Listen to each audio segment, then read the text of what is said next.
জানি কই রাখি পোলা কত গুনা পূজা মাথায় লইয়া মৌলা ডাকতেছি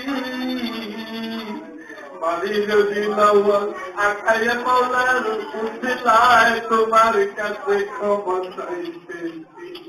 ইয়া রাব্বুল আলামিন আপনি তো সামিউন বাসীরুন আলা কুল্লি শাইইন কাদির আল্লাহ গো আপনি তো দেখতেছেন শুনতেছেন ইয়া রাব্বুল আলামিন আজকে এই বিদ্যা বইয়া দরবার শরীফে উপস্থিত হয়েছি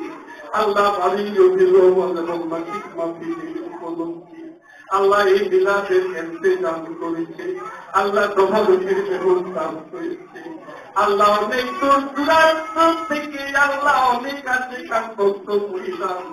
আল্লাহ নবী প্রেমিক রাসূল প্রেমিক আহলে বাইতের প্রেমিক আল্লাহ গো জানি না কে কোন মজদুর দিয়ে আল্লাহ তোমার দরবারে হাত তুলতেন ইয়া আল্লাহ আমি পূর্বে আল্লাহ তোমার দরবারে আল্লাহ যিনি অনেক অনেক সময় দিয়েছে আমার আকারে মওলার সাথে ইয়া আল্লাহ ওই মজদুর বাবা আল্লাহ গো আল্লাহ তিনি হায়াতে জিন্দেগীর সমস্ত গুনাহ খাতা ওই খাতা বাবার মুসিলায় মাফ করে আল্লাহ তোমাকে তিনি জান্নাতের ভিতর তকদীর করে দিলেন ইয়া রাব্বুল আলামিন কবুল আলম কবুল আল্লাহ ওনার অনেক প্রিয় একজন নবী ছিলেন আল্লাহ তিনিও আল্লাহ তাকে সারা দিয়েছে আল্লাহ ওনাকে আল্লাহ জান্নাতুল ফিরদৌস তকদীর করে দিন আল্লাহ এমনি ভাবে আল্লাহ আমার অনেক ভাইয়েরা দুনিয়া থেকে বিদায় নিয়েছে অনেক বোনেরা বিদায় নিয়েছে